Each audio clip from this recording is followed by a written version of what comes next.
point. Take the problem away from the main theme. But don't worry too much. Next speaker will bring it back on track. Having said that, David Sigmund sits here, so I have to make a confession.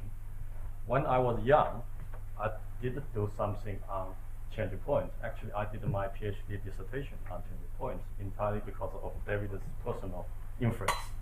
But quickly after that, I decided to pack my bag.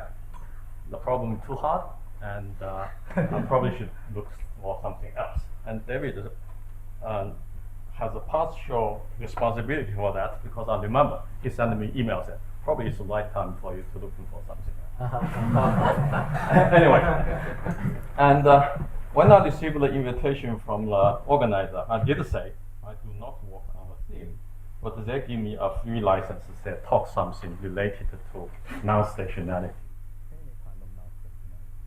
I was thinking hard what I'm going to do. You may notice the advertised title is different from this one. What happened is,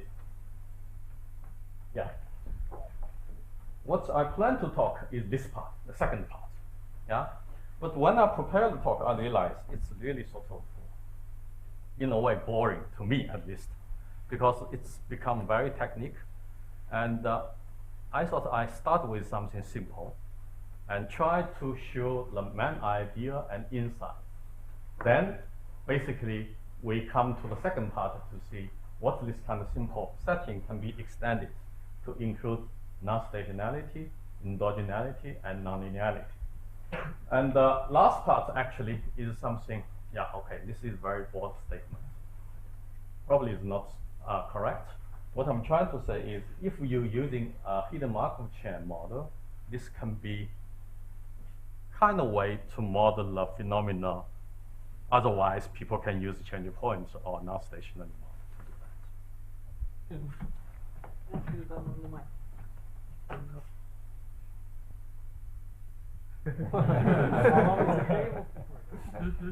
Okay.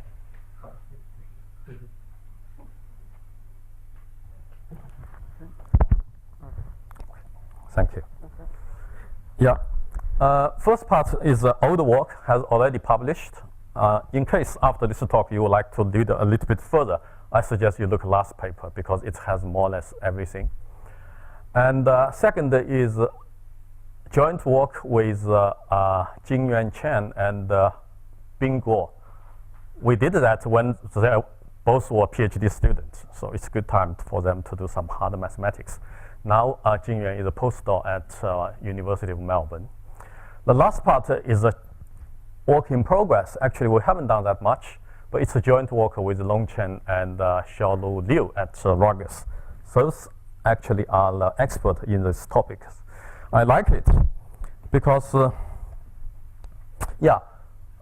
David talked about the change point detection yesterday. When we have an IID observation, it's quite reasonable. You always have to wait for a while before you can detect the change, because you need to have enough information after the change. But if we talk about change point in the time series context, whether there are situations such that the information of a change is already in the dynamics, in the sense, you should be able to detect the change more quickly than in the independent case. I think this is one of the framework try to do that, because you can build the dynamics to detect the change if the signal is already in the past. That's one thing. Another thing, Guy Nathan mentioned of the forecasting issue. We know the forecasting for the non-stationary process is a tricky issue.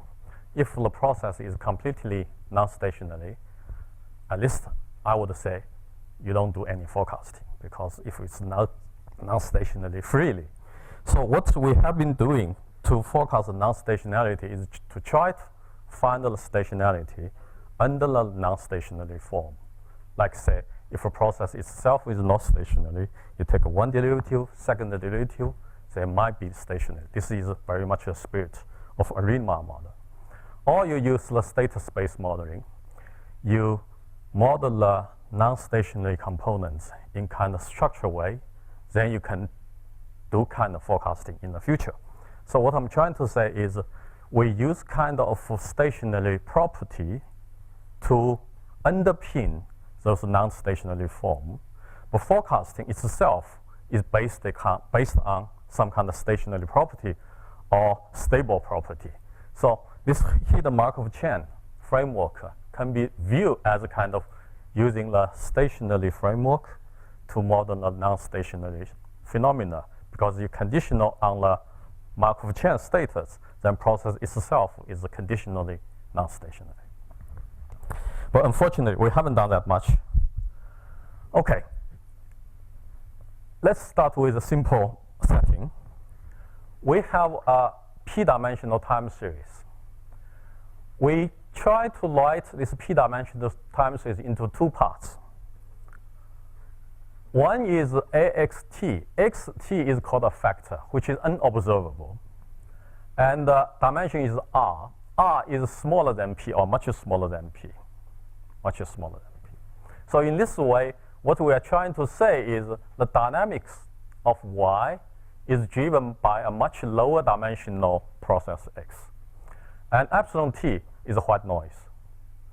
The components XT may correlate with each other, but there is no serial correlation. So this makes those two terms distinguished from each other. And of course, naturally, you need to put assumption saying no linear combination of XT is white noise, otherwise this component should be in epsilon rather than in this part. But still, quickly you can realize this setup is not identifiable because AXT can be replaced by AH, H inverse XT for any invertible H. We try to argue this actually is an advantage rather than disadvantage because of lack of. A is no, right? No. A is also unknown. You don't know. Yeah, you don't know. What you know is Y only. You don't know anything on this side of equation. Okay. So therefore, we can assume A is a half orthogonal matrix. That means all columns of A are unit vector orthogonal with each other. And what this model really defined is what we call the factor loading space, which is a linear space spanned by columns of A. This is uniquely defined here. Actually, this is not new. In Pan-Yang box 87 paper, they study exactly like this, but with a bit more conditions. So what's new in our more recent study is the following. We don't put assumption on epsilon or AX. In Pan-Yang and box paper, they assume X is Arma model, for example. And more than that, yeah, this comes to non-stationarity here. We allow fact process to be non-stationary. And in principle, we don't need to specify which kind of non-stationarity it has. I will show you why. But we cheat a bit. We require this epsilon to be white noise, which is stationary. Yeah? Otherwise, we cannot do that. And we have a new estimation procedure, which is basically an eigen analysis. Therefore, it can be applied to the case the dimension is great or much greater than the sample size. And we can deal with sample size on this kind of laptop in the order of a few thousand, because it's just eigen analysis, nothing more than that. Okay, the key is to estimate this factor loading matrix A, or we need to identify the number factor R, okay? Because once we have A, since we assume A is a half orthogonal matrix, it's easy to recover X factor process. And then you have this residue. If you have a way to model a low dimensional time series X, then you can build a dynamic process for Y like this. So key is to estimate A or the number of factors. Okay, this is the key idea. I'm sure some of you have heard this before, yeah? But probably you don't remember it anyway. Okay, he does. Yeah. So we said A is a half orthogonal matrix. So we can find the other half, B. AB put together is an orthogonal matrix. That means B transpose A is 0. Therefore, you times both sides of this equation by B transpose in front. What you actually have done is kill the dynamics. So you project y into direction of b, you end up with a white noise. That's why I said, made a very broad statement. We don't require x to be stationary. You project y into the right direction, you end up with a white noise. What x is irrelevant in this context. Okay, so therefore you can find the direction of b such that you project y into this direction. It's a univariate time series. Those are the direction orthogonal to the factor loading space. So what's interesting here is in the process of estimating factor loading space A or its orthogonal complement B, xt is not there. We don't need xt. This hidden factor process is still hidden. Yeah, we don't need that. So this is the idea we will carry forward. Okay, in a stationary case, the problem is much simpler. Because if it's stationary, we can talk about covariance matrix y at leg k and x. Then y and x covariance matrix is related like this. And for any k is non-zero. Then we try to accumulate the information over different legs together. So what we do, this covariance matrix is not a symmetrical matrix. With sigma yk times sigma yk transpose, this becomes a non-negative definite matrix. We add up over different legs. Those information will not cancel off with each other because they are all non-negative definite matrix. So this is M matrix. This M matrix is sandwiched by A and A transpose. The important conclusion there is then M times B is 0. That means all column B are the eigenvector of this M matrix corresponding to 0 eigenvalue. Okay? So actually we don't need a B. What we need is A, the factor loading space. Yes? So A is fully orthogonal in this case. A is the half orthogonal matrix in the sense all columns are orthogonal with each other. Yeah. A is a P times R matrix. P is much large, R is very small. Okay. So what we need to do now, we know, okay, the factor loading space A actually is spanned by the eigenvector of A matrix corresponding to its non-zero eigenvalue. A number of the factors is the number of non-zero eigenvalue of this M matrix. So estimation is simple. You just use the sample covariance matrix. Then you do the eigenanalysis to identify the non-zero eigenvalue from this M hat matrix. Then find out the corresponding eigenvectors. Okay, it's easy to say, but when you do numerical calculation, we know 0 eigenvalue do not really turn up to be 0. So you need a way to determine how many eigenvalue is 0. So the way we look at it is to line up the eigenvalue in the descending order. Then you look at the ratio lambda I plus 1 over lambda I. The intuition is clear, because when you hit R, lambda R is non-zero. Lambda R plus 1 onwards are 0. So at I equal R, this should be, true value should be 0. Before that should be non-zero. After that should be 0 of 0 over 0, could be anything. That's why we're looking for minimum value of this ratio. Okay?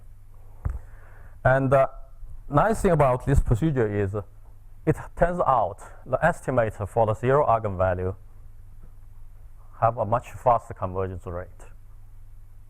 1 over n. For non-zero eigenvalue, it's a standard rate, 1 over square root of n. Okay? So as you have realized now, what really matters is eigenvalue is 0 or not. We don't care about anything else. Yeah? We just count how many eigenvalues are non-zero. So 0 eigenvalue goes too fast is really an advantage for us.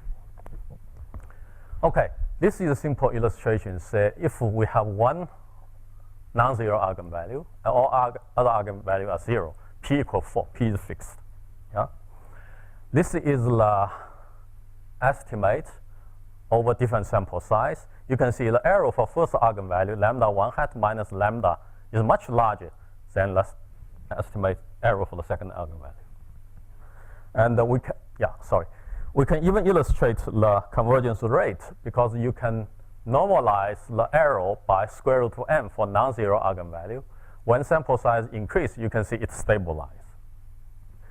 And for zero eigenvalue, you normalize by not square root of n, but n, and you can see it stabilizes quickly. So indeed, the convergence rates are different. Okay, what happened when p is large? We repeat the simulation. Now we set p equal half n.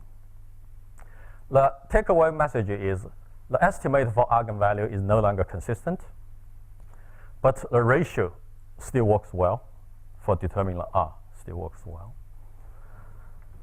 And this is the estimation error for the eigenvalue. You can see when sample size increase, yeah, p also increase. P is half of sample size. The error is increased rather than say decrease. But what you can see is the ratio. We know in this case, the non-zero eigenvalue only have one non-zero eigenvalue. Over 200 replications, this is the ratio at 1. What we can see here is over 200 replications, this ratio always pick R equal 1. Okay? Always pick R equal 1. Not say most time equal 1. Always pick R equals 1 over different setup. Okay. Why is that? Yeah, there are too many formulas. Let's not look at that. Let's look at the problem more intuitively. We try to build up a kind of asymptotic theory with n and p go to infinity together. The setup is like that. Y is a p-dimensional time series equal a xt. This is p times r plus epsilon t. Therefore, if you write a into the column vectors, so this is first column vector times first factor, then plus up to AR last factor plus epsilon t. So let's see what will happen when p increase. This is the first factor. Its impact on the components of y is determined by the column of A. Yeah? When p increase, you have more y, it brings you more information about x. Yeah? As long as those coefficients is not 0. Yeah? If you have this A matrix, lots of are 0, you increase the p, those new y will not give you information about factors. That's why we need a concept called strength of factor. Yeah, delta equal to 0 is a strong factor. So all factors are strong in the sense you can think all those coefficients are non-zero. Therefore, more y you have more information about the factor process. So what we are saying is when p increase, there should be a benefit for estimating the factor process. Okay. What we can prove is remember I said delta equal to 0 is a strong factor. Delta equal to 0, this p disappear. Yeah? The estimation for the error, yeah, now I assume all non-zero eigenvalues are different. Therefore, A can be defined uniquely. Yeah? So A hat minus A, the error is square root of n. Okay? Independent of p, when factor is strong. And this is, you can see from the simulation, yeah, when this is sample size fixed 200, when p increase, this error doesn't increase. What happened to the, because A, yeah, what we are saying is A is a p times R matrix. When p increase, the number of parameters increase. Yeah, what this theorem shows you is when p increase, the error does not increase. What happened to R? We assume R is fixed. Yeah, when p n goes to infinity, R is fixed. So we would expect when p increase, R should, estimation for R should be better.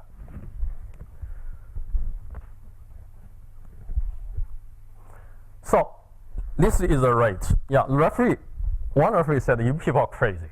Yeah, sample size is n. You do estimate. You claim the convergence rate is much faster than 1 over n because of p. Yeah, the reason for that is, as I said, when P increase, R fixed, you have more and more information about R.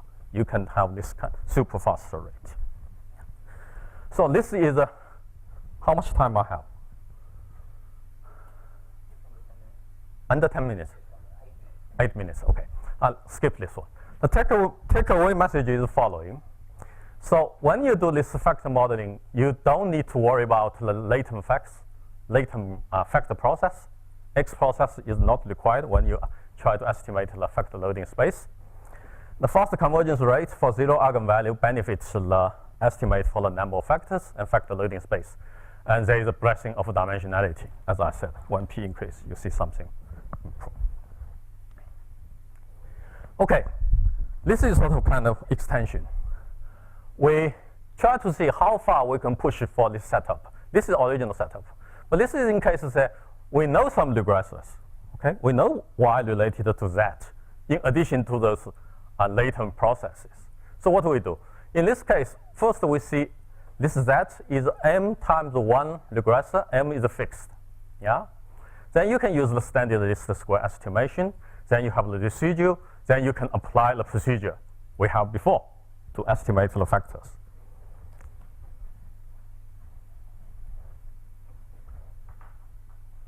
Doesn't work. Okay. This is because of non-stationarity.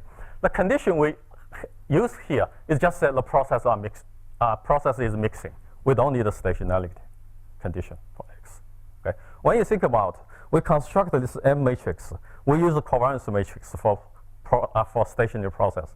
But what really matters is, even process is not stationary, you still have A, and A transpose sandwich them. That's the key. Okay. And under those conditions, you can see the estimate for the regression matrix D suffer from the larger dimension. Okay. But what's nice about this is the estimator for A, this factor loading matrix, still enjoy the convergence rate as we see before, as long as M is fixed. Okay.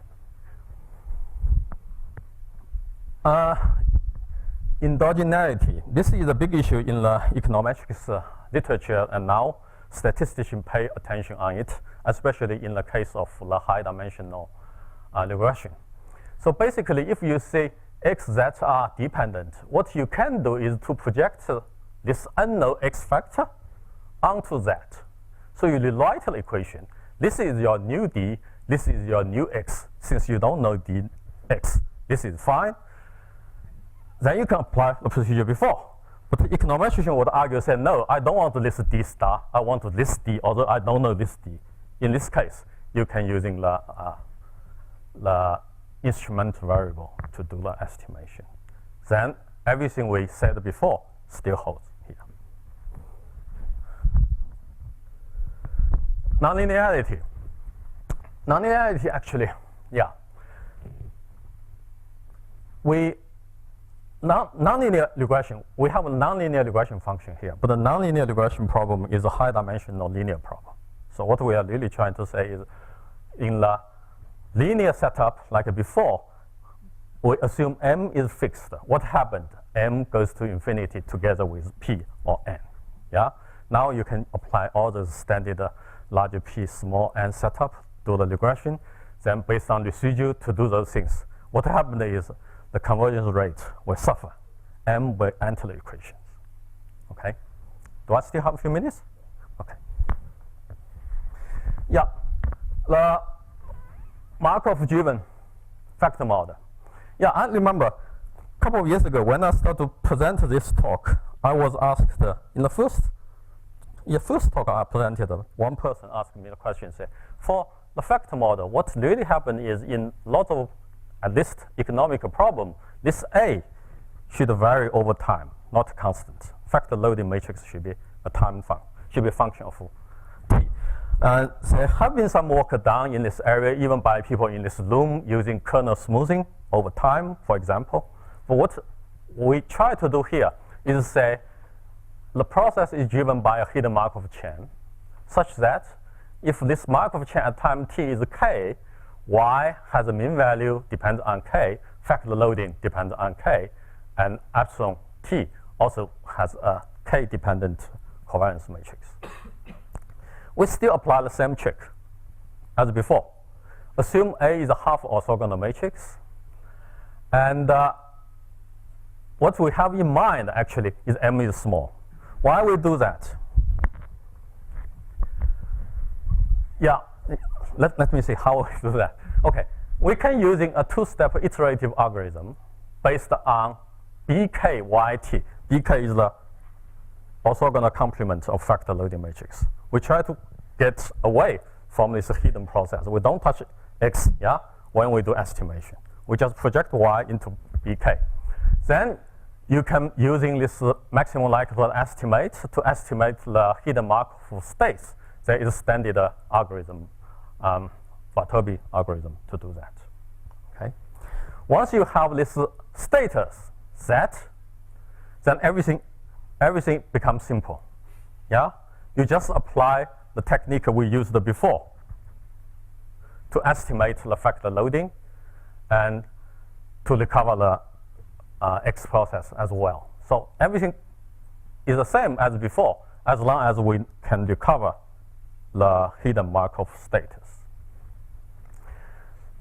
The reason we like to do this is following, because once you have a hidden Markov process there, you have a natural kind of dynamics built in to drive the change.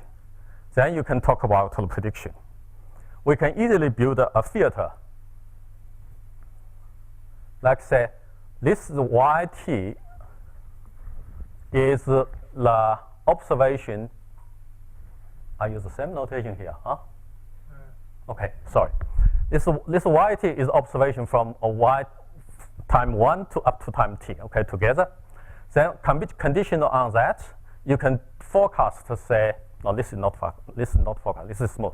Say what's the current state is, and next, this one is forecast, one step forecast. You can forecast to say what the state is.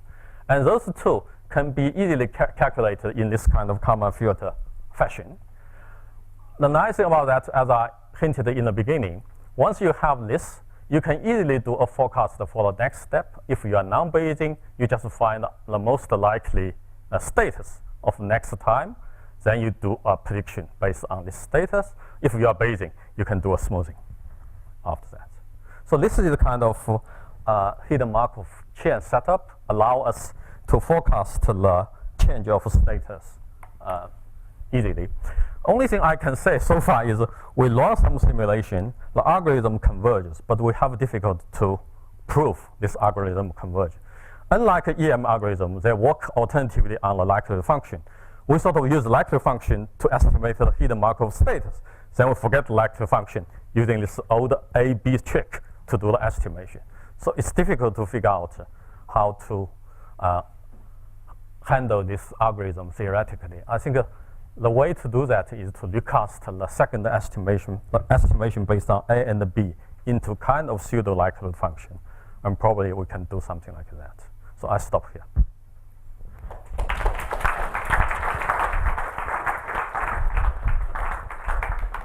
Yep, next question. Just a quick comment to your last problem. There is some less complicated setup where some people have made some effort in improving stuff. You probably are aware of the group of Jürgen Franke in Kaiserslautern, so you might And you. Maybe yours is more complicated. Yes. Yeah. Yes. And the other comment in this situation, you also are aware of that we did some little work on estimating these covariances matrices in this hidden Markov set. When we have a very simple problem which is not as sophisticated as you, but I was just wondering whether you were facing this computational difficulties that the sample covariance matrices might become close to singular because the stretch within one observation state of the hidden Markov chain could be very small. Now you see, what we have, okay. The reason I look into this last setup is really driven by a practical problem from the EDF. Yeah. They need to really try to predict the switch of status. And what we have in mind is M is very small. number of states is very small. It's like 3 or 4. And with larger data sets, I don't think we have seen this kind of singularity as you mentioned yet. But what's happened is if you don't choose the It depends on the transition probability. yeah, this is what I'm saying. If you don't choose the initial value carefully, then all those states merge together into one single status. This is kind of more problem we see rather than the problem you see. Yeah. Kibe, just to add the question. So you very nice talk, by the way. So you estimated the sigma case jointly in that maximum likelihood with the states, or how did you do? Or did you assume? No.